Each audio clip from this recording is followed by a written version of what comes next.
C'est mon élément, c'est mon chez moi, mon deuxième chez moi. C'est là où je me sens bien, là où j'aime vivre, c'est mon bureau. Voilà, vue imprenable depuis la fenêtre de mon bureau. On n'a pas le chauffage. C'est dur par certains côtés, mais je ne pourrais pas m'en passer. Je vais retrouver mon peuple, le peuple des orques libres, alors je suis heureux. Pierre-Robert de la Tour est employé municipal à Mont-de-Marsan.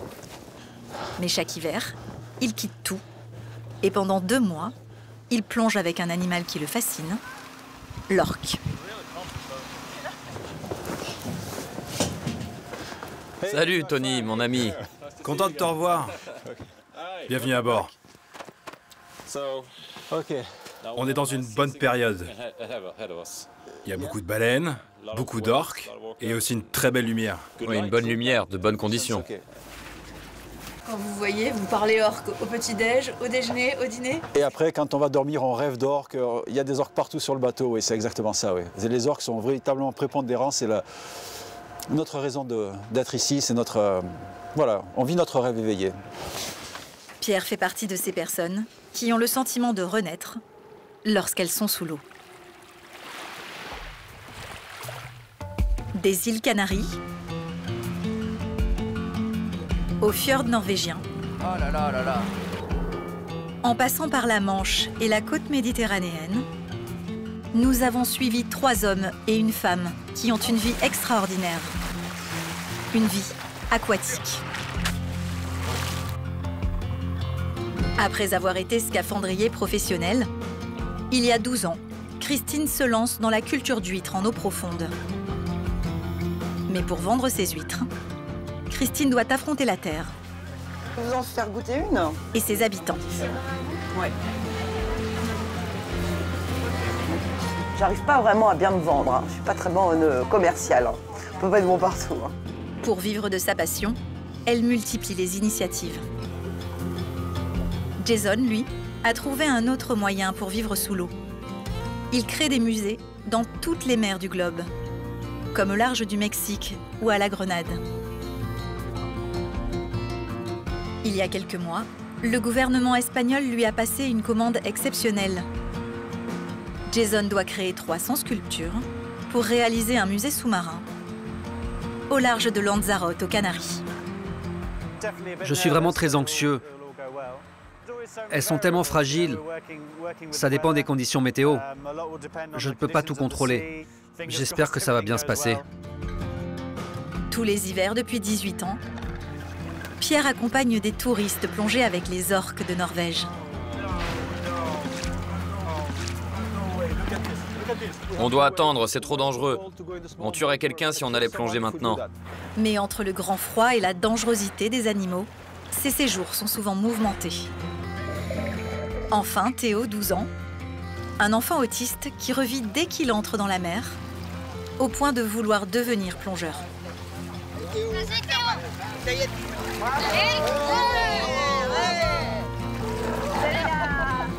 Ces amoureux de la mer y consacrent leur vie.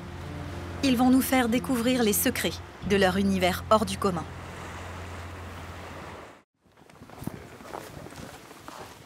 En Norvège, à 300 km au nord du cercle polaire, Pierre embarque une dizaine de touristes à la recherche des grandes orques. Je m'appelle Pierre. Bienvenue à bord.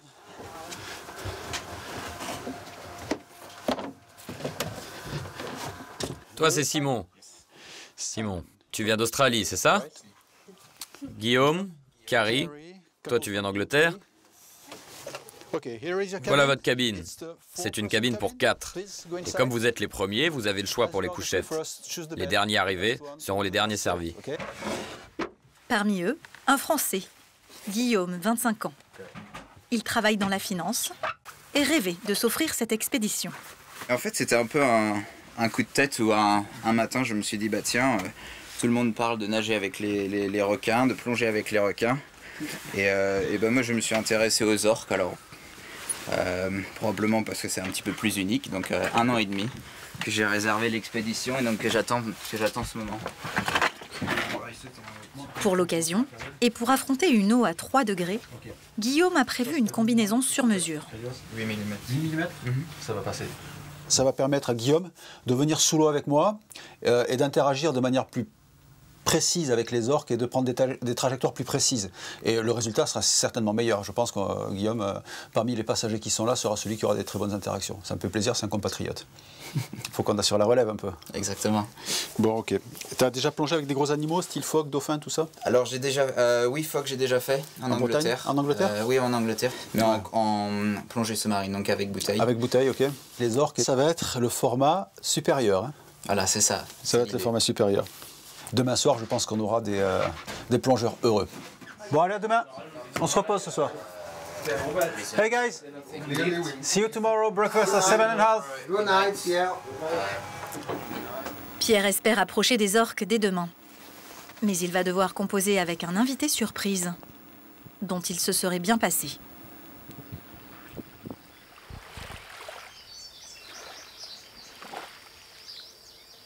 Sur l'île de Lanzarote, au sud des Canaries, un autre homme dont l'essentiel de la vie se passe sous l'eau.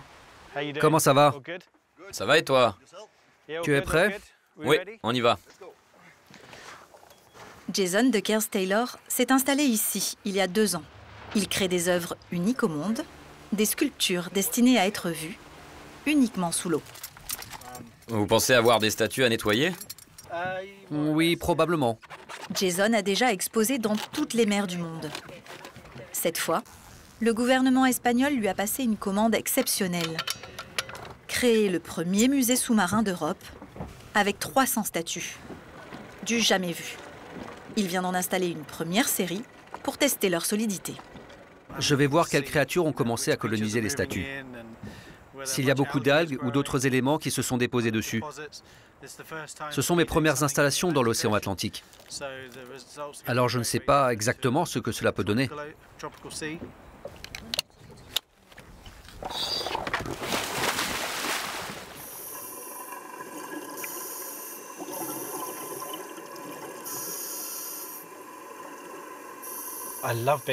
J'adore être sous l'eau. Dès que je mets la tête sous la surface, tous les bruits du monde s'arrêtent. Je me retrouve vraiment dans mon univers. Et c'est pour défendre cet univers qu'il aime tant que Jason a décidé d'immerger ses œuvres. Je crois vraiment que les océans, c'est ce que nous sommes en train de perdre en premier. On dépouille les fonds marins sans planification, sans régulation, sans limite.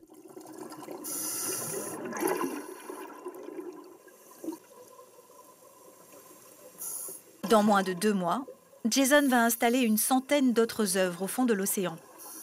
Mais avant cela, il va devoir les créer à partir de modèles humains.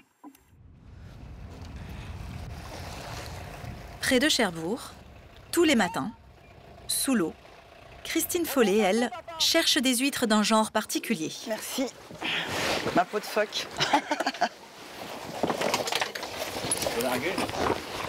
Allez, tu me le tiendras le temps que je redémarre. Christine est une ostréicultrice hors du commun.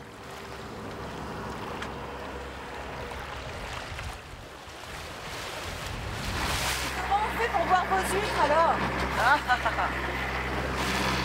Bah pour les voir, il n'y a qu'une seule façon, c'est de plonger. Il y a un côté un peu barjot. Mais le but c'est d'avoir la qualité quoi. Donc là on se retrouve vraiment avec une huître de qualité et je pense qu'aujourd'hui c'est ce que les gens recherchent quoi. D'avoir la mer en pleine bouche.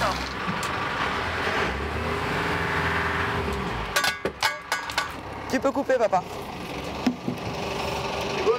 Impeccable. Bon, je vais m'habiller. Yes. Et comment? Ouais, je vais aller voir un peu l'état au fond là, parce qu'avec les dernières tempêtes. Bah, tu m'avais dit qu'il y avait du bordel autour. Ah ouais. Je fasse un peu. Non, Fifi, t'as rien à voir là-dedans, toi. Au large de Fermanville, à 12 mètres de profondeur, la visibilité est faible, l'océan est froid. Mais Christine aime son petit monde. Le fait d'aller plonger, déjà, je suis la femme la plus heureuse du monde. Voilà. C'est mon élément, quoi. C'est l'endroit où je me plais, donc voilà, c'est une sérénité. Je suis en totale sérénité, quoi. Voilà.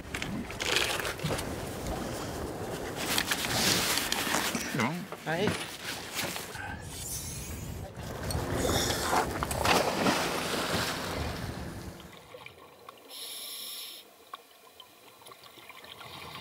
C'est mon petit jardin secret.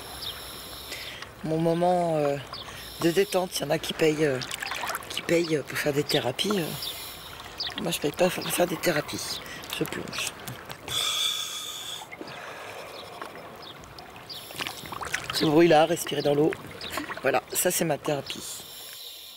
Christine a été l'une des premières en France, il y a 12 ans, à faire de la culture d'huîtres en eau profonde. Une méthode contraignante, mais qui permet une croissance 2 fois plus rapide et des huîtres épargnées par les pollutions de surface. 12 mètres plus haut, sur le bateau, André, son père, fidèle au poste, mais de moins en moins rassuré. Moi, je m'inquiète toujours parce que là, ça va. L'américaine, on voit les bulles. Et parfois, quand ça remue, on voit rien du tout. Puis je vois leur retourner, je dis, mais qu'est-ce qu'il y a fou? Elle aurait dû être secrétaire, elle aurait été moins crevée, elle a mal partout. C'est toujours dans la flotte, dans l'humidité, c'est dans le froid. Non, c'est un bon métier, c'est ce qui lui plaît de faire. Mais je trouve que c'est des boulots d'hommes éventuellement.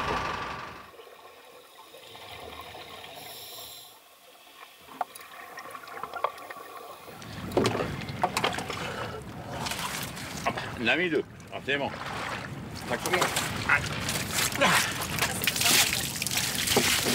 Elle est contente, là je suis sûr qu'elle jubile.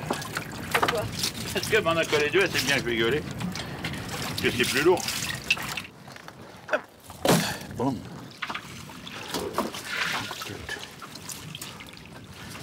Il y a de la casse au fond. C'est un peu le bordel. Voilà. La dernière tempête a fait de la casse. Bah, on pourra y goûter aux huîtres là. Ouais. Voilà.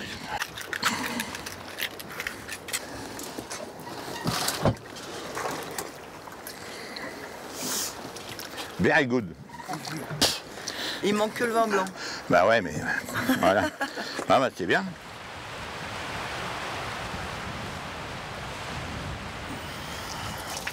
Après la plongée, une autre partie du boulot commence.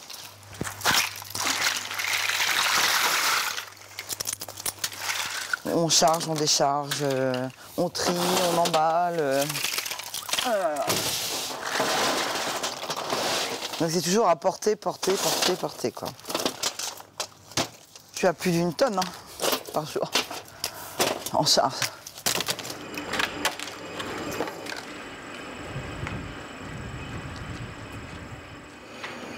Dans sa première vie, Christine était scaphandrière sur des chantiers sous-marins. Le métier de ses rêves, qu'elle a dû abandonner pour élever ses filles. Il fallait que je retrouve une profession en pouvant rentrer chez moi tous les soirs, mais en continuant de travailler sous l'eau. Voilà. Et bon, c'est pas toujours évident de trouver sa place, qu'est-ce qu'on va faire et tout. Et donc je me suis dit, le fait d'élever des huîtres en eau profonde, ça me permettait de garder ma relation avec le fond de la mer et d'avoir la proximité de pouvoir rentrer chez moi tous les soirs pour mes enfants. Voilà. Donc j'avais trouvé le bon compromis, quoi. En quelques années, l'ostréicultrice des profondeurs a mis au point un produit de qualité. Elle doit désormais le faire connaître à un large public. Et pour cela, elle prépare un événement.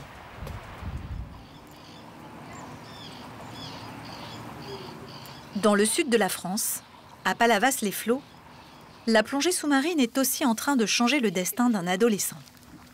On va lui jeter quelque chose dans l'eau. Théo et sa maman, Valérie, se sont installés ici il y a 3 ans. Qu'est-ce qu'il y a Arthur?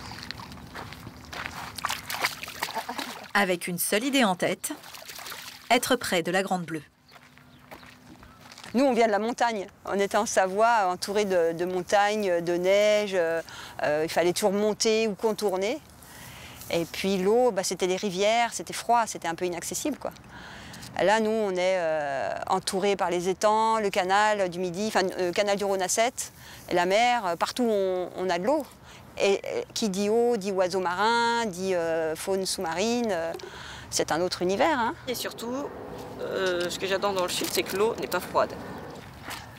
Le jeune garçon de 12 ans est autiste Asperger. Il n'a ni déficience intellectuelle, ni retard de langage, mais des difficultés avec son corps et dans son rapport aux autres. Surtout, j'ai besoin de frais. Du frais, bah, une glace. Allez, mon chien. Hop, hop, hop. Alors, tu veux faire un Uno? Allez, on s'installe par terre. 4, 5, 6, 7. C'est qui commence? Vas-y. Alors, tu repasses ton tour. Et un 4. Aïe. 8. Ah, ça y est, c'est parti. 8. Bon, attends. Tu t'es battu avec ton chiffre préféré. Au fil du temps et des expériences, cette mère célibataire s'est aperçue d'une chose étonnante. Théo se sent mieux sous l'eau que sur terre. Théo était un enfant grave, il était grave petit, hein. Il riait peu, il était souvent renfermé, souvent pensif. L'eau le rendait heureux. Vraiment, l'eau l'apaisait, il oralisait plus dans l'eau. Dès qu'il était dans l'eau, la parole venait. Voilà. Pour autant, je ne m'étais pas dit l'eau c'est une thérapie, non.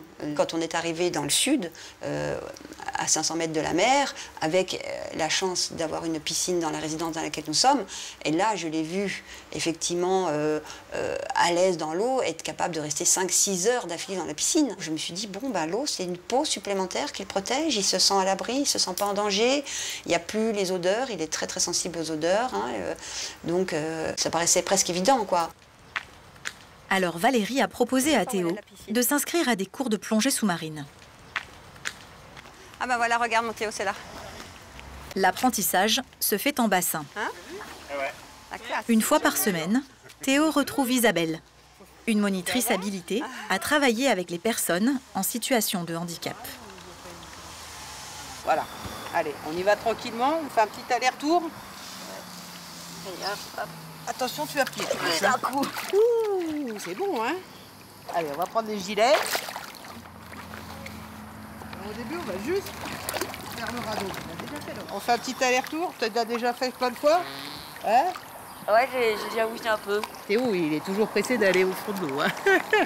Il est super pour ça. D'ailleurs, il faut le surveiller, hein, parce que vous voyez, dès que vous avez la tête tournée, il est parti déjà. Alors, il est vraiment passionné et c'est vraiment son élément sous l'eau.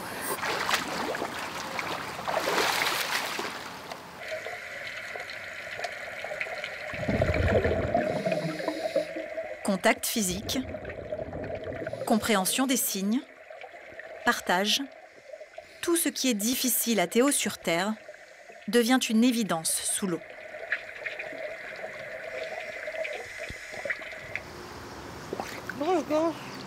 Gonfle encore Théo, gonfle encore, mets-toi en sécurité. Voilà. Ah bah tu vois, c'était facile. Oui, ça va. Tu y es bien arrivé. Et voilà, tu es bien. Je ressens alors je sais pas si ça existe justement, mais de l'apprentissage. De la joie d'apprendre des choses pour pouvoir ensuite faire un de mes plus grands rêves, c'est-à-dire être un plongeur. Et il va devenir un vrai plongeur, c'est sûr, il l'est déjà d'ailleurs, puisqu'il va sous l'eau. Là, je ne le tiens absolument pas, hein, donc je sens que je suis bien partie. Tu vas y aller. Depuis qu'il plonge, Théo progresse. Alors il a décidé de franchir le cap. Dans quelques jours, il va vivre sa première plongée en groupe.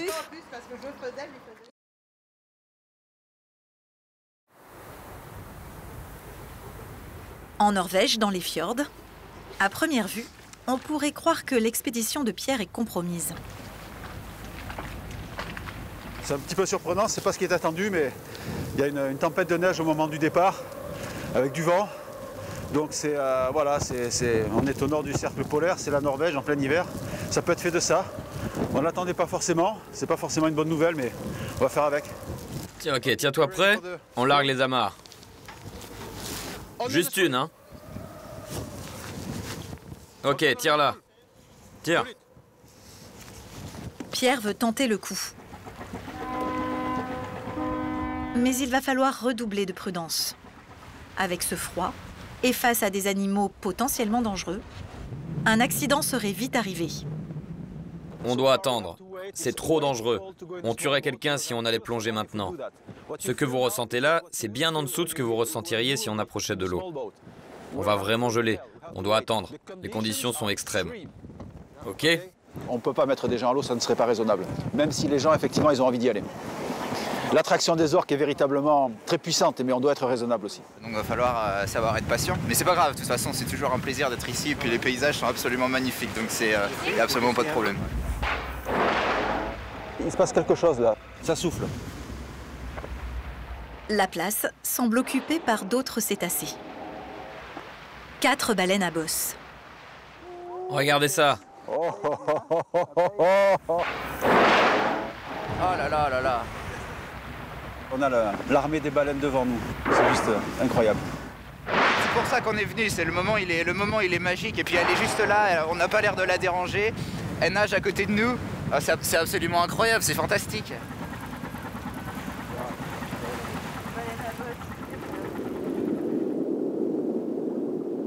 Les baleines à bosse et les orques se disputent la même nourriture, le hareng.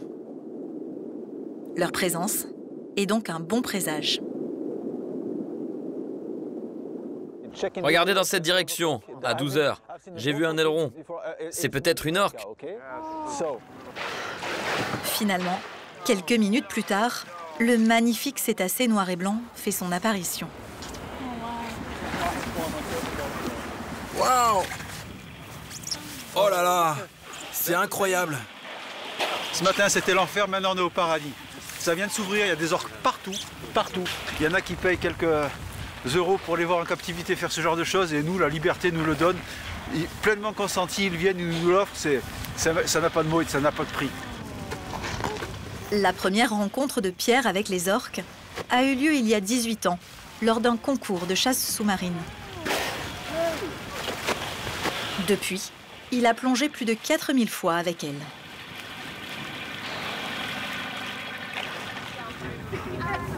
Là, j'ai envie d'aller à l'eau. J'ai vraiment envie d'aller à l'eau.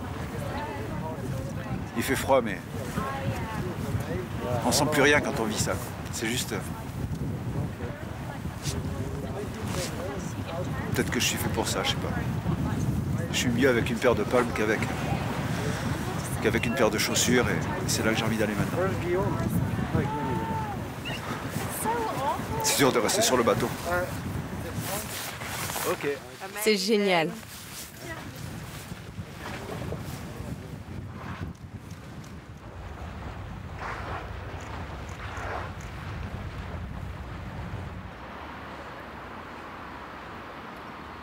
Dans le Cotentin, Christine aussi a toujours préféré la vie sous-marine. Pourtant, c'est bien sur la terre ferme qu'elle doit vendre ses huîtres. Une tenue de commerçante dans laquelle elle n'est pas toujours à l'aise. Il fait frais ce matin. Je vais vous en faire goûter une. Donc c'est madame? C'est madame qui va goûter. Alors, elles ont froid, elles sont comme moi. Au niveau goût, c'est le goût qui est vraiment différent. Ouais. Je suis curieuse de savoir comment elle procède parce que ça doit pas être évident quand même. En fait, tout le travail se fait en plongée sous-marine. Donc les huîtres, elles ne découvrent jamais à marée basse. Elles restent toujours immergées par 10-12 mètres de profondeur. Alors ça se sait, mais on ne sait pas toujours où se trouve madame. Je ne suis pas une marchande de poissons, quoi. Voilà. Je ne vais pas crier sur l'étalage qui veut mes huîtres, manger mes huîtres. Voilà. Alors j'ai horreur de ça. Je ne sais pas le faire et j'ai horreur de ça. Et je ne veux surtout pas le faire. J'arrive pas vraiment à bien me vendre. Hein. Je ne suis pas très bonne commerciale. Hein. On ne peut pas être bon partout. Hein. Mais pour le bouche à oreille, Christine peut compter sur ses plus fidèles clients. Des restaurateurs à qui elle ne fait jamais faux bon. Je suis debout depuis 5h10. Voilà. Et il est 19h25. Des fois, la cadence, elle est un peu... Disons que quand on se couche, on sait pourquoi on va se coucher. On ne se pose pas la question, est-ce que je vais dormir, pas dormir C'est arrêt buffet. Voilà.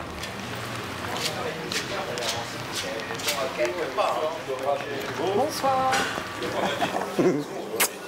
Voilà. Tu vas bien? Bien, allez, bien. Les voilà. Merci. T'étais en panne? Hein?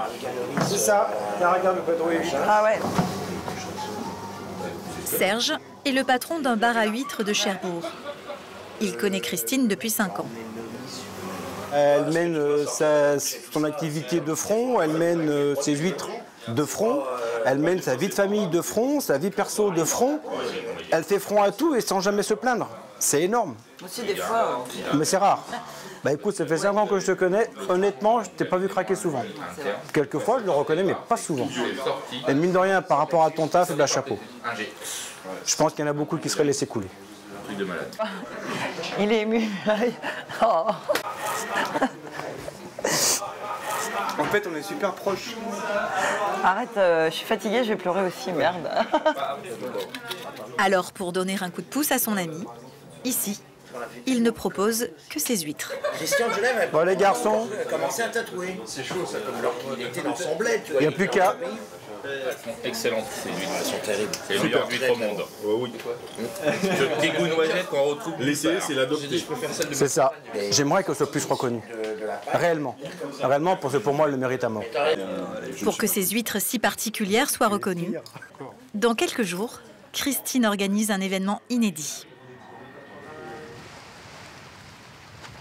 Dans le sud de la France, Théo, le jeune autiste, s'apprête lui aussi à vivre un événement. Super.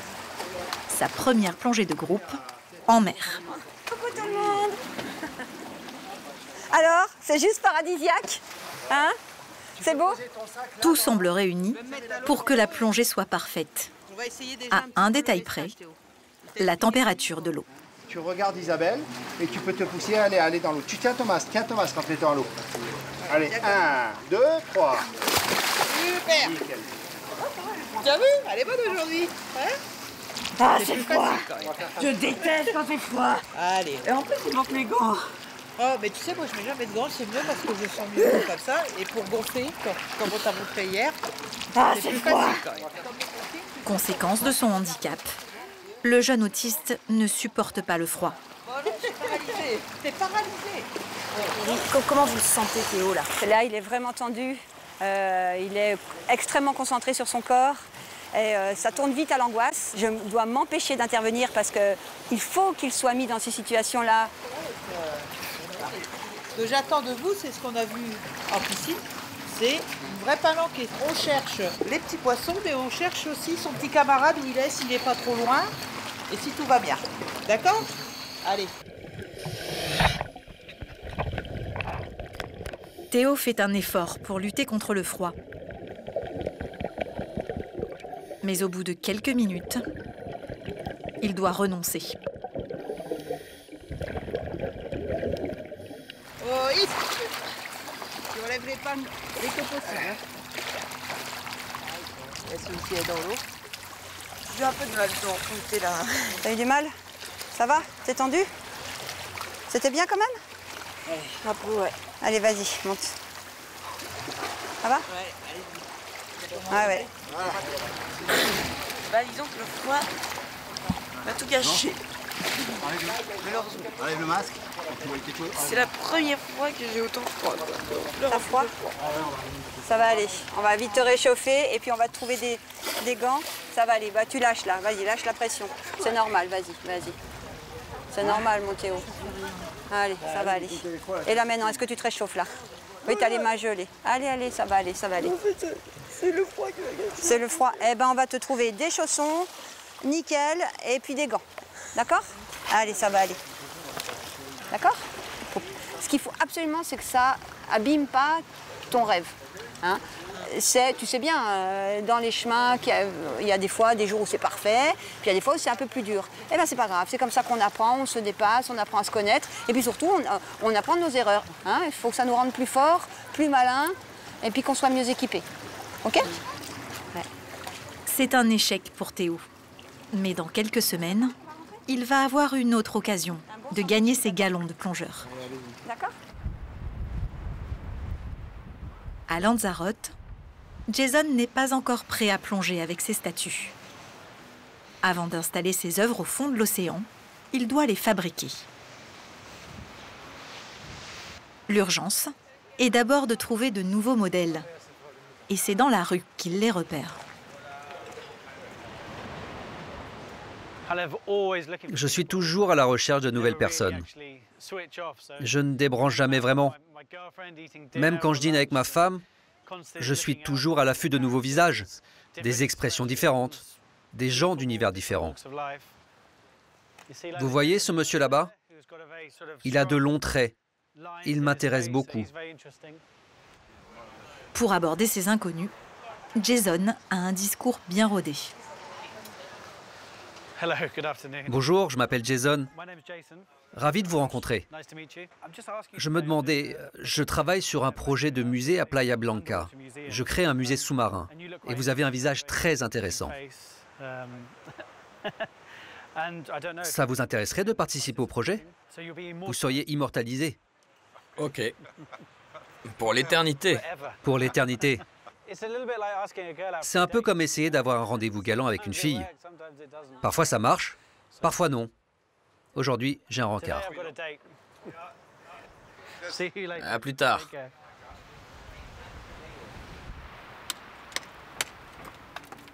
À l'atelier, les assistants de Jason s'activent.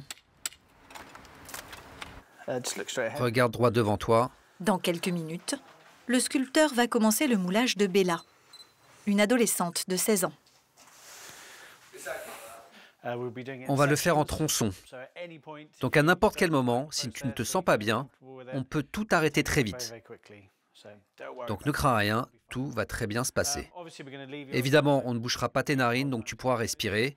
Ça peut être pratique. L'artiste choisit la pose selon l'inspiration du moment. Bon, comment je me mets? Mets-toi sur le dos pour l'instant. Je vais retirer ça pour le moment. Mets ton dos à plat. Mets tes bras en croix.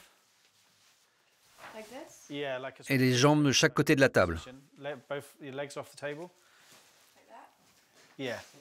Ça me plaît beaucoup. On doit travailler très vite. Parce que le modèle est très vite fatigué. Ça fait mal au dos. Donc cette partie du travail, c'est plutôt une course contre la montre. Pendant 30 minutes, le corps du jeune modèle est recouvert de vaseline, de produits de moulage et de bandes de plâtre.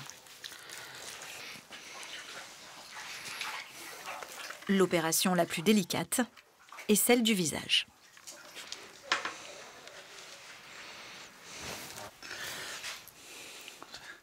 C'est vraiment comme de la chirurgie.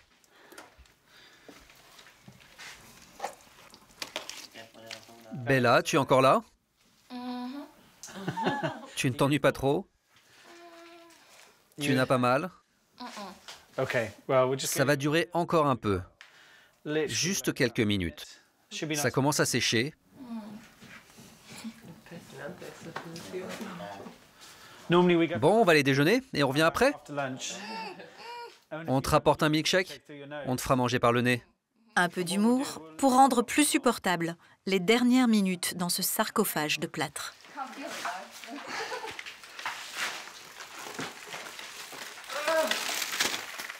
Ah, la liberté.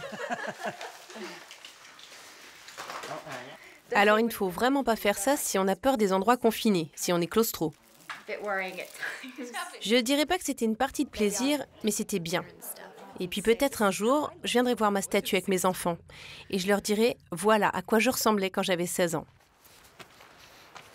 Pour Jason, l'étape la plus périlleuse dans la construction de son musée sous-marin approche. L'immersion des œuvres a lieu dans quelques jours.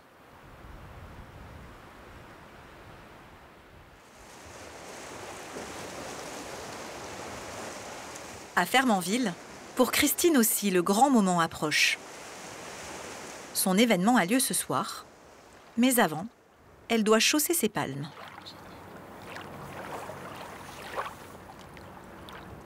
Je suis en train de nettoyer un peu le dessous du bateau parce qu'il y a trop d'algues.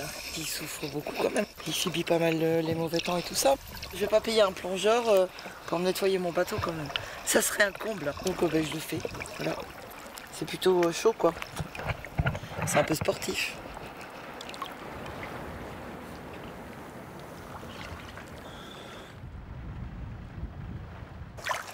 Elle doit assurer une dégustation pour 80 personnes venues de toute la France. Seule, la mission était perdue d'avance. Salut, ça va? Élodie, sa fille, vient lui prêter main forte. Ouais. Je suis un peu la bourre et donc on va préparer les bacs pour la dégustation. Voilà. Baisse-toi comme il faut. Allez, mon dos. Bah, c'est vrai qu'elle essaye toujours de me donner des bons conseils et de me chouchouter, quoi. Quand elle a l'occasion de me faire des massages ou quoi que ce soit, elle le fait. Voilà, pour toujours essayer de me préserver. Comme là, les petits conseils, fais attention à ton dos. Bon, elle sait très bien que ça rentre par là, ça ressort par là, mais elle le dit quand même. Toujours être derrière. Voilà. En fait, je dois être pire que les gosses, pire que les gamins. Je me rends compte que c'est un métier très dur et ne pourra pas le faire éternellement, malheureusement. Ça m'est arrivé déjà d'être en surface pendant qu'elle plonge, pour lui donner les huîtres, lui balancer dans l'eau. Et c'est vrai que j'ai quand même dit, bon bah tu fuis les bulles et puis tu lances les huîtres où il y a des bulles, mais c'est vrai que du coup c'est angoissant parce que c'est ma maman qui est en dessous et s'il n'y a plus de bulles, ça veut dire que c'est plus la peine. Donc c'est quelque chose, c'est une réalité, donc elle nous en parle, elle essaye de nous rassurer, mais c'est angoissant toujours. C'est pour ça qu'on prend toujours des nouvelles. Mais il y aura toujours des bulles. Et il y aura toujours des bulles, j'espère. Mais c'est vrai que ça fait peur. Action. Alors là, il y en a combien? On n'est pas loin des 300 là. Ça devrait très bien se passer et ça me fait plaisir. Là, je suis ouverte ce soir, voilà. Je suis ouverte, je suis open. C'est une soirée où je vais parler, voilà. On prend une bonne goulée d'air pur et action, voilà. Et là, tu rechanges de costume. Le commercial que je n'ai pas, mais c'est moi qui le fais.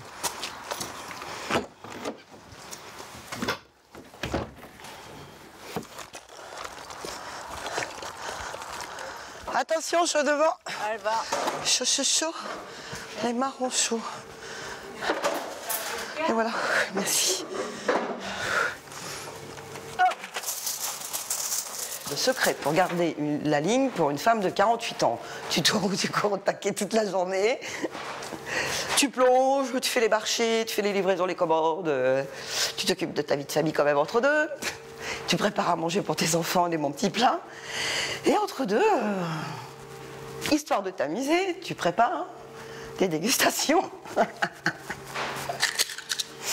Je vais même pas avoir 10 minutes pour ouvrir 308. Bah, ils attendront. Hein. Bonjour messieurs, dames. Les portes ouvertes. Bonjour. Madame Follet. Samar de Montpellier. Montpellier. Montpellier. Bonjour. Bonjour. Bonjour. Bonjour. Bah, qu'est-ce que tu fais là, toi? Bah, dis donc. C'est de ma faute s'ils sont là. C'est vrai? C'était toi, d'accord. Voilà, c'est de ma faute. Ok. Ce fidèle client cherbourgeois a tenu à mettre les huîtres de Christine à l'honneur lors de ce séminaire professionnel. Voilà, il y a des huîtres qui sont ouvertes là, vous en avez sur les tables derrière là-bas.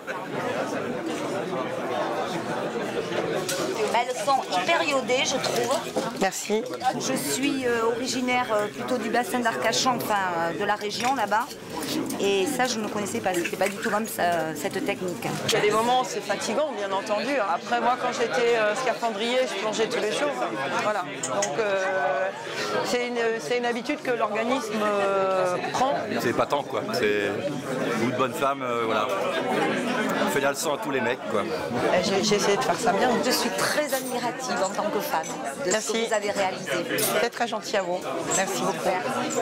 Bonne fin de soirée à vous. Tu serres les dents pour pas pleurer, tu serres les dents pour rester humble et tu serres les dents aussi pour dire oui, mais merci beaucoup, c'est gentil, voilà. Merci, au revoir. Ce soir, Christine a réussi son pari. Faire connaître un peu plus ses huîtres de pleine mer. La seule chose qu'on peut me souhaiter dans ma vie, c'est de pouvoir plonger jusqu'à ne plus d'air. Voilà. Voilà, jusqu'à temps que j'ai plus d'air. C'est la seule chose qu'on peut me souhaiter. De plonger, plonger, plonger et toujours plonger. Voilà. Et quand je serai vieille, je trouverai quand même le moyen d'aller plonger dans l'eau chaude.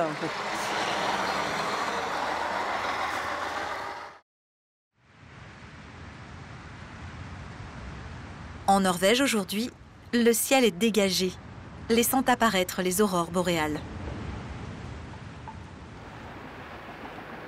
Cette météo favorable permet enfin à l'équipage de Pierre d'envisager une plongée avec les orques. Ça, c'est de la communication et du jeu. L'apnéiste rappelle aux futurs plongeurs les précautions à prendre avec ces animaux sauvages.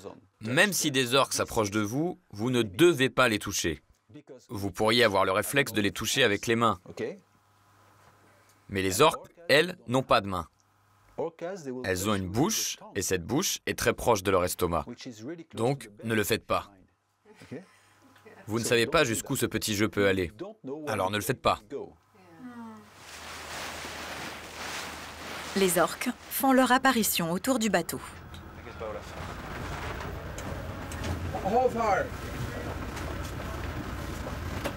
Même pas besoin de chercher les orques, ce sont les passagers qui les trouvent tout seuls.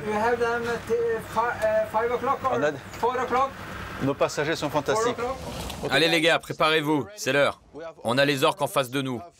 On a 20 minutes pour se préparer. Il faut aller vite aujourd'hui. Ça fait combien de temps que vous vous préparez pour ce moment? Un an que je m'entraîne à l'apnée pour pouvoir rester sous l'eau avec les animaux le plus tôt possible. Un an. Donc c'est le résultat d'un an d'effort et de persévérance. Go! Go! Sit down. Ça y est, on s'approche des animaux. On a les orques autour du bateau. Ils ont l'air calmes, on va voir ce que ça va donner. Oh. Allez, viens Guillaume. Tiens, prends ta caméra. S'il vous plaît les gars, gardez vos mains dans le bateau, asseyez-vous. Et s'il vous plaît, quand on voit des orques, ne vous levez pas brusquement. Vous pourriez glisser et vous faire mal. Les voilà. Suis leur trajectoire. Keep the line. Vous avez bien ma méthode en tête? Vous nagez en parallèle des orques, vous ne vous précipitez pas sur elles. On suit la route des orques en espérant qu'elles reviennent vers nous pour communiquer avec nous. Okay. Là, les orques qui sont là, on est en train d'ouvrir la trajectoire pour pouvoir se mettre à l'eau. Là, on va se mettre à l'eau maintenant, on est en train d'être invité. Ils sont en train de nous donner une ouverture. Tenez-vous prêts les gars.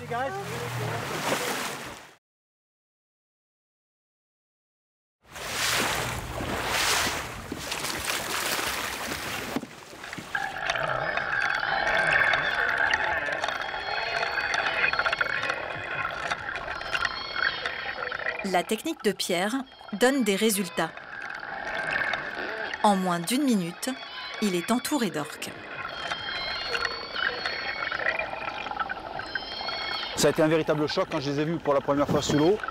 Ça a été un contact d'une force incroyable. C'est un animal qui m'a parlé, qui sifflait dans ma direction, qui avait des attitudes véritablement invitantes. Je n'ai de cesse maintenant que de comprendre ce qu'ils me disent, que de découvrir un petit peu quel est leur langage, de décrypter leur langage, que ce soit le langage vocal ou le langage corporel. C'est une véritable passion, c'est une fascination pour le plus beau des animaux.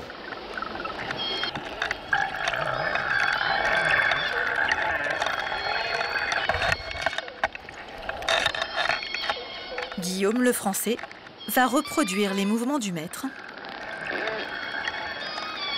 Et au bout de quelques minutes,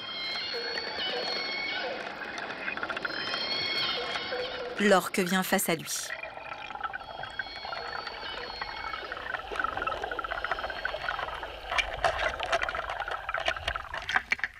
Énorme! Génial celui-là! Je voyais l'orque qui me dit c'est un val, je fais juste côte à côte comme ça. Le temps passe, les générations passent aussi. Guillaume il est jeune, c'est important de transmettre de la passion, il l'a déjà, mais aussi des compétences, des connaissances.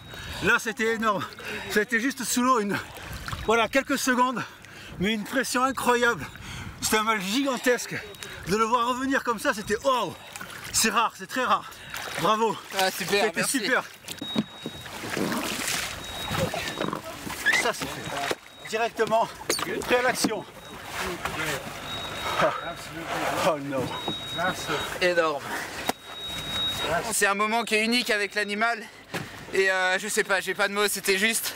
Je sais pas combien de temps ça a duré, ça a pas duré plus de 10 secondes.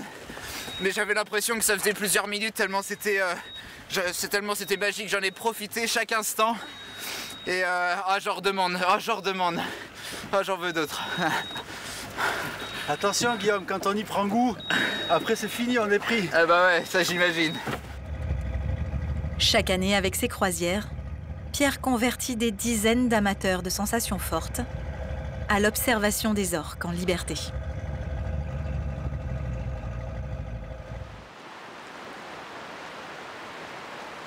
Le matin se lève à peine sur le port de Playa Blanca à Lanzarote. Pour Jason, le sculpteur sous-marin, c'est un jour particulier. Ses statues sont prêtes. À présent, il va falloir les immerger. C'est un peu triste, vous voyez. Elles sont en train de partir. On a mis du temps à les créer à l'atelier. C'est un peu comme dire au revoir à ses enfants.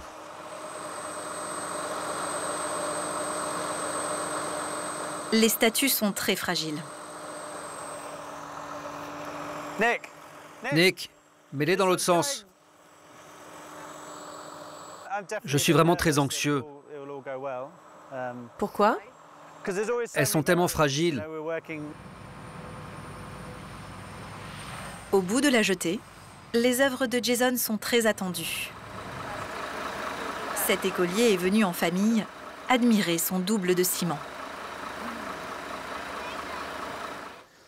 Bonjour, bonjour. Salut Charles. Tu te vois là-haut? T'es un de mes préférés. Tu as une belle expression. Ouais, il est détendu. Oui, c'est ça. J'adore. Et toi? Aujourd'hui, c'est le grand jour. Elles vont toutes se retrouver au fond de l'eau.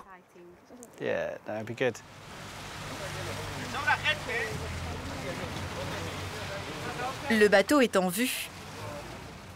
Mais Jason a une mauvaise surprise. Le plan, c'était d'avoir un bateau avec une grue et une plateforme sur le pont pour mettre les statues dessus. Mais apparemment, il n'était pas disponible. Donc c'est une autre option et je n'aime pas ce plan B. Il y a beaucoup plus de risques. Les statues sont accrochées à l'arrière du bateau et tirées.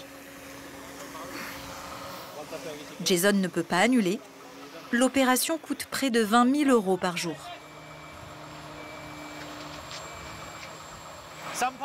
Il y a toute une partie de l'opération que je préfère ne pas regarder. Ça me stresse trop. Une à une, les statues vont être immergées dans le port, puis accrochées à des bouées.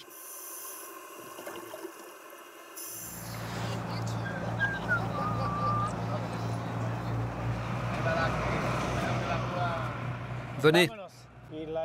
Alors là, on a les 3 grands arbres. On mettra le premier entre le petit et le cactus. À quelle distance? 3 mètres. Ça va être compliqué. On pourra jamais être aussi précis. On fait de la réflexion, du travail dans les ports sur des bateaux. Mais de l'art, jamais. On n'est pas des artistes. On aimerait bien, mais non. Ça vous change du travail habituel, non? Oui, ça change. C'est très intéressant. Mais à quelques mètres de l'arrivée, un bruit attire l'attention de l'équipage.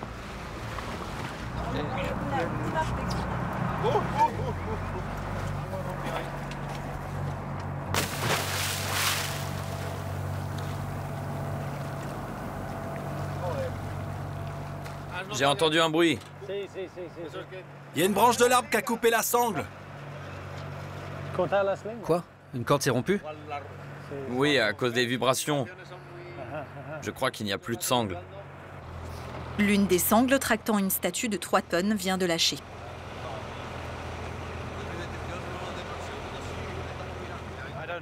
C'est le problème avec les bouées. C'était le plan B et j'ai pas eu le choix. Il n'y a pas de casse, pas de dommage pour l'instant. Ce n'est pas un échec, mais c'est décevant. Je boue intérieurement. Il reste 400 mètres à parcourir avant d'atteindre le musée sous-marin.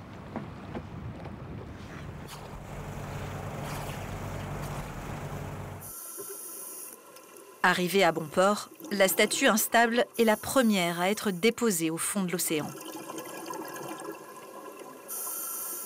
Jason devient le chorégraphe d'un ballet silencieux.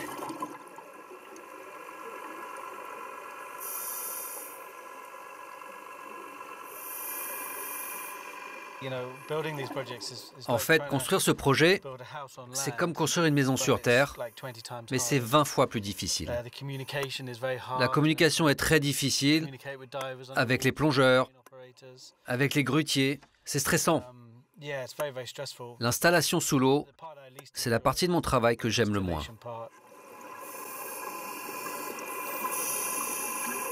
Après une longue journée d'efforts, le musée sous-marin de Lanzarote commence à prendre forme.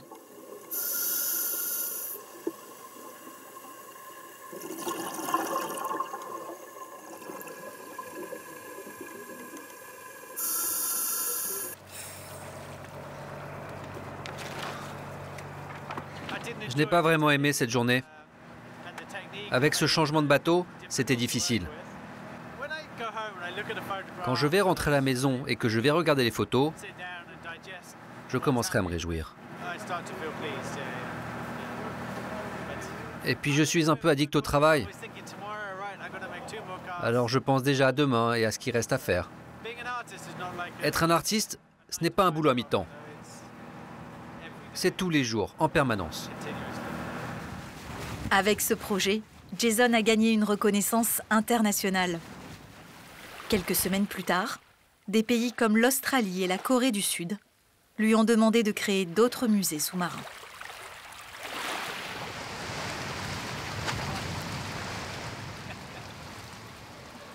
Ce matin à 7, Théo, le jeune autiste, s'apprête lui aussi à vivre un moment inoubliable sous l'eau.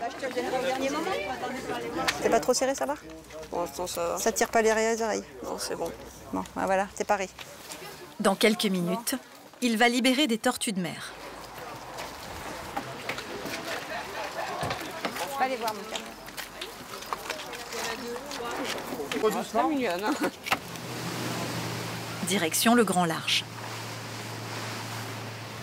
Vous voulez venir mettre un peu d'eau sur la carapace de la tortue? Viens, tu vas voir. Voilà, donc. Voilà, tu mets un peu d'eau sur les carapaces, sinon après elles se sèchent un peu et elles ont trop chaud. Comme ça. C'est bien. Si je dis pas de bêtises, la première tortue, c'est moi qui la relâche. Et j'irai aller voir dans l'eau. J'adore nager avec les animaux et aller sous l'eau. Ah oui, aussi voir ce qu'il y a sous l'eau. Ce qui fait qu'un masque est obligatoire. Là, ils vont amarrer les bateaux, Théo. On peut commencer à s'équiper tranquillement. D'accord? Donc à l'eau, tu resteras bien à côté de moi. Tout l'équipage est mobilisé pour le rassurer. Tu restes à... Magnifique. Ça va? Là, si j'ai froid, c'est qu'il y a un souci. Exactement. Je vais me mettre à l'eau avant, Théo. Je serai déjà dans l'eau quand tu vas. C'est le secret du plongeur, il faut cracher dans le masque. On s'assoit carrément. Voilà, bien, on va plus par là, c'est plus large, Théo. On va prendre la température de l'eau. Voilà. Il va, Théo? Ouais, moi, il va me falloir un peu plus de temps quand même. Bon? Regarde, ça va aller. Allez. Je me mets à l'eau et je t'attends. D'accord? Allez. Allez, j'essaye. Ça va réguler ta température, Théo, le visage. Ouais, après ça va aller mieux. Alors ça va aller. Bouge un petit peu, bouge un petit peu. T'as mis la tête sous l'eau? Théo, s'il te plaît. Évidemment, ouais. Allez, Théo. Et oui. Non. Pas encore. Allez, Théo, allez, Ça va attends, y là. aller petit à petit. Allez Théo. Attention, pas de faire mal. Allez Théo. Vas-y Théo. Ça y est. Allez. Allez là. Super. Allez. Détends-toi. Allez, lâche. C'est bon? Ouais. Regarde, Théo. C'est laquelle? C'est la petite? Tu la prends derrière. Voilà. Tu la prends. Par l'arrière. Voilà, tu la tiens. Elle est lourde, hein? Tu peux la tenir comme ça. Une fois dans l'eau, avec la tortue bien en main, le jeune autiste vit son rêve. Tu vois, elle veut commencer à vouloir. Viens vers là, viens vers ici. Ouais. Comme quoi les rêves, c'est facile à vivre hein, quand on se donne les moyens. J'espère qu'il s'en souviendra. Je le trouve beau. Je trouve ça super, quoi. Toutes ces émotions, je les prends, je les vis avec lui. Quand il est heureux, je suis heureuse. Quand il est malheureux, je suis malheureuse. Quand il a froid, j'ai froid, quoi. Donc, quand je vois qu'il se dépasse comme ça, puis je sais qu'il est fier de lui, même s'il ne le dit pas, mais je sais comme il est fier de lui, quoi. Là, il est tout sourire, c'est beau, c'est du soleil, quoi. Je suis trop heureuse, trop heureuse. Après des mois d'efforts, Théo vient de gagner ses galons de plongeur. Au contact de l'eau, il remporte un combat décisif contre son handicap.